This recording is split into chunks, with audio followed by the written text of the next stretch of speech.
Recentemente, fui indagado numa reunião online com uma das câmaras municipais clientes da nossa empresa, e a gente presta muito esse serviço de fazer reuniões por videoconferência, treinamentos, e aí foi me pedido um esclarecimento que eu acho importante reproduzir aqui.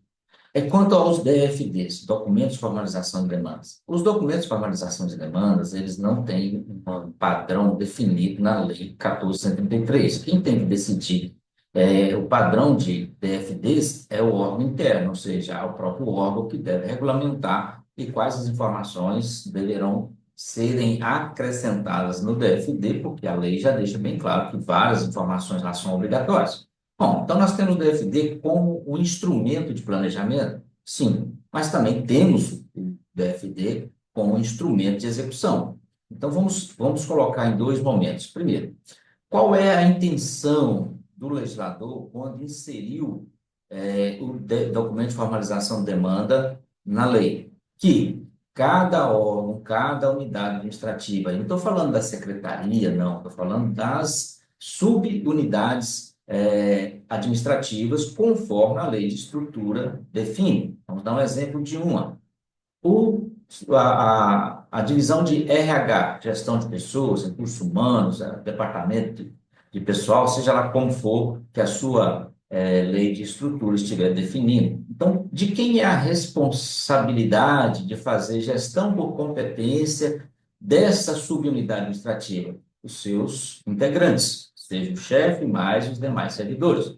Vamos imaginar que eu sou servidor de um setor de RH de uma prefeitura e verifico que o meu computador ele está com vida útil já esgotada, que eu preciso de um equipamento melhor para desempenhar minhas funções. Eu preciso de um monitor maior, eu preciso de um computador com a capacidade de processamento de dados mais ágil e assim por diante, maior segurança.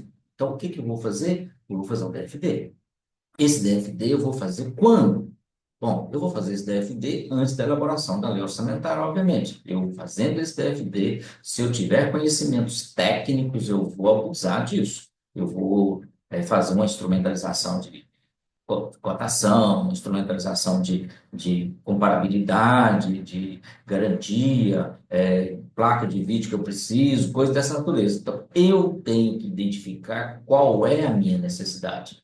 Qual o problema que eu quero resolver? Vou identificar isso no PFD. Então, eu que quero o produto, eu tenho que dizer quais são as minhas necessidades para que eu possa levar isso para o meu chefe, e meu chefe, obviamente, vai endossar esse DFD e encaminhar para a área para a Secretaria de Administração, que vai utilizar esses DFDs para levar para o planejamento elaborar a lei orçamentária. Então, o que que eu quero? Que no ano que vem conste na lei orçamentária recursos orçamentários para a troca do meu computador.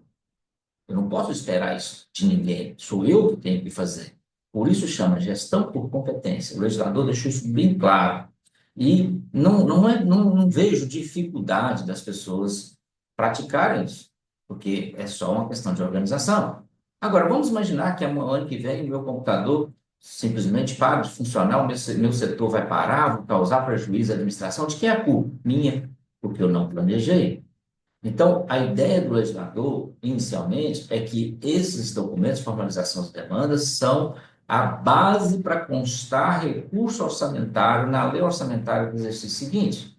Então, a partir do momento que eu tenho um DFT que serviu de base para a lei orçamentária, a minha necessidade vai estar garantida lá na minha lei orçamentária. Ah, professor, mas aí eu vou ter que identificar se é material de consumo, se é equipamento. Não, eu vou pedir que conste lá, a princípio, como despesa de capital, porque eu quero adquirir. Mas se o ETP depois identificar que não é uma compra e sim uma alocação, está lá no artigo 44 da lei, esse ETP vai dizer quais as vantagens. E eu vou simplesmente suplementar aquele valor que era despesa de capital ou suplementar para despesas correntes.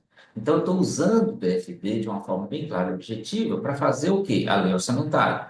Mas temos agora início de governo em 2025, onde os planos de contratação anuais já estariam prontos e vamos detectar e vamos trazer aqui um cenário que eu não tenho um plano de contratação anual bem definido, né? Tem alguns planos de contratação anual aí que está trazendo os itens, e não é esse o objetivo do plano de contratação anual. O plano de contratação anual ele traz objeto. Qual objeto de computador? Material de informática eletrônica. Qual objeto da Secretaria da Saúde para aquisição de medicamentos? É medicamentos, e não está lá todos os medicamentos no plano de contratação anual. Isso é um erro de quem está fazendo o plano dessa forma. Porque quem vai detalhar os itens é o ETP. O que tem que estar inserido no plano de contratação anual é o objeto. O objeto ele é sintetizado. Então, isso precisa ficar bem claro. Pois bem, então eu vou usar o que para definir esse objeto? Meu histórico, minha necessidade, eu vou justificar tudo isso. Então, essa é uma obrigação de quem está gerindo é, a sua área. Muito bem, mas eu tenho aí 2025 com um orçamento aprovado, eu não vejo o meu plano de contratação anual executável e eu preciso fazer um DFD para executar o orçamento já aprovado em 2025. Aí muda todo o cenário. Por quê? Eu vou fazer um DFD para executar aquilo que já está no meu orçamento. Então, eu já tenho dotações orçamentárias definidas, que é a minha limitação de estar solicitando algo via DFD. Esse DFD, obviamente, ele vai para a área de planejamento, de execução de licitações, e não para a área de planejamento, para elaborar o orçamento. Já estou executando. Neste caso, seria a Secretaria de Administração que vai fazer a junção de todos os DFDs e fazer uma consolidação para um único processo ser startado, mantendo a padronização daquilo que está sendo contratado, maior escala, menor valor, e tudo isso está previsto na lei. Então, o DFD, para a elaboração das leis orçamentárias, tem que ser regulamentado, um prazo, inclusive, para ser apresentado pelas unidades administrativas à área de planejamento para elaborar o orçamento para o exercício seguinte.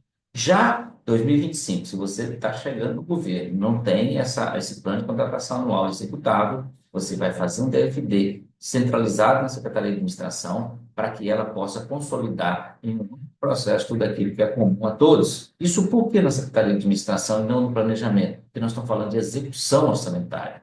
Não pode a Secretaria de Planejamento planejar e, ao mesmo tempo, executar. Isso é uma segregação de função. No entanto, essa Secretaria de Administração, por quê? Ela é uma secretaria universal, ela não é uma secretaria típica, como a educação, por exemplo. A Secretaria de Administração, ela é universal porque ela tem que garantir as condições de funcionamento de todas as demais secretarias. Por isso, ela centraliza RH, ela centraliza patrimônio, uma série de outras atividades que é inerente a todas as secretarias. Então, ela tem essa hierarquia, ou seja, ela é um pouco elevada em relação às demais, porque as demais são típicas e ela é universal. Então, tudo aquilo que é comum à manutenção e às condições de funcionamento das demais secretarias tem que ser gerido pela Secretaria de Administração. Isso é princípio de planejamento estratégico. Então, nós temos esses dois cenários. Para a elaboração da lei orçamentária do ano seguinte, se utiliza os DFDs para alinhar a elaboração da lei. Já para a execução no exercício corrente, os DFDs são centralizados na Secretaria de Administração para que eles possam ser utilizados para consolidar tudo em um processo só as contratações necessárias. Então, essa é a dica que fica, que, de certa forma, traz uma certa organização para a atuação desses órgãos na gestão pública municipal.